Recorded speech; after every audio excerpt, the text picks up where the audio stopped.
अगर कोई एलियन सभ्यता है तो वो हमसे संपर्क कैसे करेगी? तो देखो, ब्रह्मांड में सिग्नल भेजने का सबसे सस्ता, सबसे तेज और सबसे लॉन्ग रेंज तरीका है रेडियो सिग्नल। और अब इसी से जुड़ी एक घटना सुनो।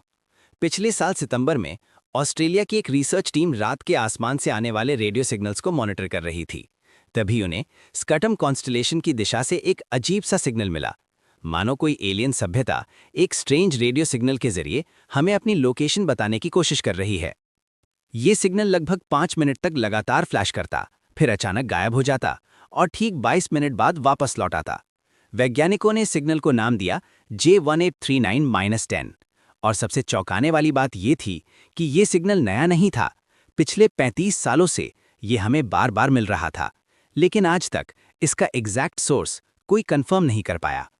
अब इस पर यह सवाल उठता है कि क्या ये कोई एलियन सभ्यता है जो हमें अपनी लोकेशन बताने की कोशिश कर रही है? तो अब वैज्ञानिकों ने इसका दूसरा एंगल देखा। जैसे हम जानते हैं कि कुछ स्टार्स ऐसे होते हैं जो लाइट हाउस की तरह रेडियो पल्सेस भेजते हैं। इन्हें कहते हैं पल्सार्स। लेकिन पल्सार्स के पल्सेस बहुत फास्ट होते हैं, मिली सेकेंड्स में। यहाँ प्रॉब्लम ये थी कि J839-10 का पल्स बहुत स्लो था। हर पल्स के बीच 100 से 1000 सेकेंड्स का गैप। और यहीं पर एक नई कैटेगरी सामने आती है, वाइट डॉर्फ पल्सार्स।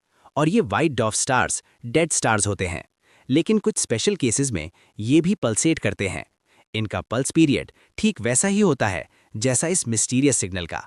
इसलिए अभी तक का सबसे स्ट्रॉन्ग साइंटिफिक एक्सप्लेनेशन यही है कि J839-10 शायद एक वाइट डॉर्फ पल्सार है जो अनयूजुअल तरीके से बिहेव कर रहा है।